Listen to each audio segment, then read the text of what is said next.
Oh my God! You have got to be joking! This is madness! And brilliant! To make sense of what's going on right here, right now, I've got to go back in time a little bit. 1947, a guy called Maurice Wilks, and it would be Maurice Wilks, sketched the design for the first ever Land Rover in the sand on a beach in Wales. What he wanted to do was design and produce a car essentially for farmers, people who worked the land. It would have four-wheel drive, it would be able to go anywhere, it would be simple to look after and to repair.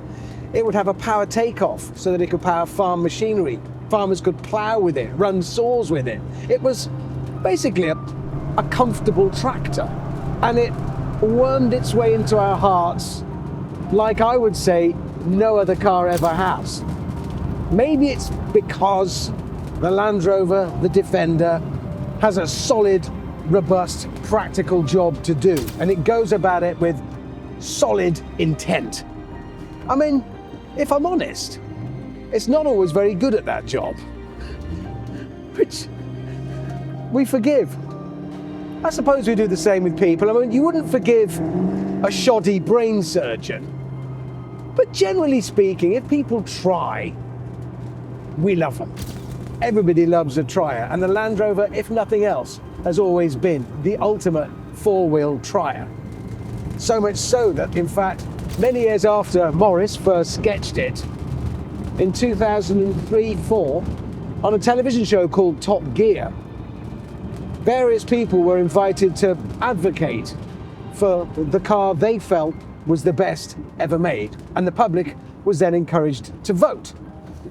A little fella called Richard Hammond made his case for the Land Rover being the greatest car ever, and the British public responded and voted that yes, it was. That's how much we love Land Rovers.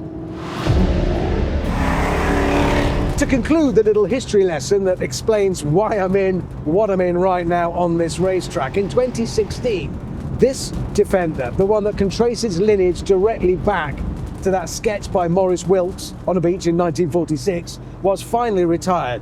There was public outcry when it was replaced, but the new one has now been accepted, leaving this one to enjoy its retirement. But this particular example hasn't taken up golf. It's taken up bodybuilding. Jesus. Oh my word! That is genuinely hilarious. Even all the flapping from the straps securing the canvas roof somehow enhanced the general sense of madness and lunacy going on in here.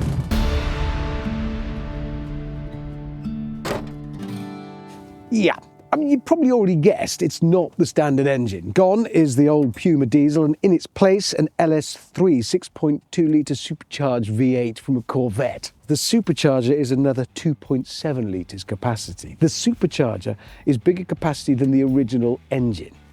It's breathtaking. Oh, and the reason I'm not struggling with the bonnet, carbon fibre, much like a lot of the front end. But this is much more than an engine swap, because dropping that mighty V8 into this car without changing anything else would be like fitting the legs of a racehorse to a cow. You know, its heart would explode. I think you know what I mean. I was trying to be clever. I instantly regret it. It would be, you can't just change the engine, you've got to do other stuff. So, all new suspension all round with adaptive dampers, AP racing brakes. And if all of that doesn't keep it stable and you get into trouble, there is a roll cage, which is probably good to know. This is a thorough job. Very thorough. I don't even need to actually drive this to smile. Watch. Yeah, it's rocking. Happy. This car has a lot to say about how we feel about Defenders. We love them, which is why we can't stop messing about with them.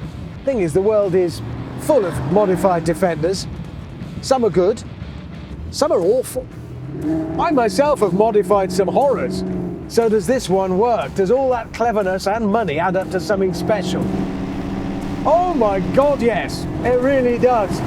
This is more than something to brag about in the pub job. This is a properly put together thing. It has electric dampers, working with the new suspension. You can set different modes in here for those dampers.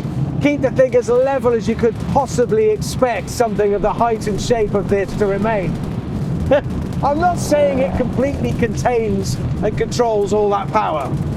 It really doesn't. But that just adds to the sense of unfettered lunacy that is at the heart of this thing. It is willfully designed to be funny, but not so funny that it spits you off the first corner and up the first tree, you see. Everything is familiar and yet not familiar.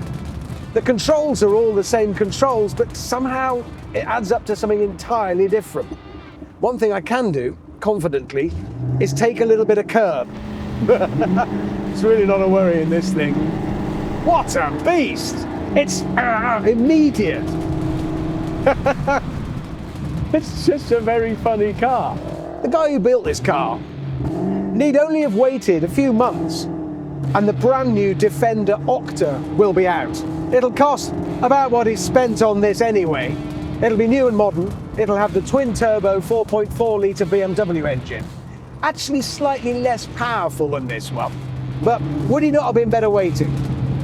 Nah, that's not what this car's about.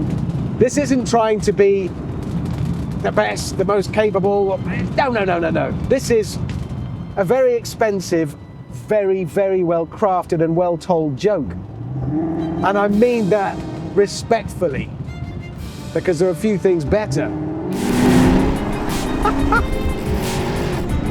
It's just something about the whole picture is wrong. An old shaped Defender with this much power and body control and performance, it's like a kickboxing granny, a cage fighting vicar. The pedal under my right foot is just the grin machine. Wow! Holy hell!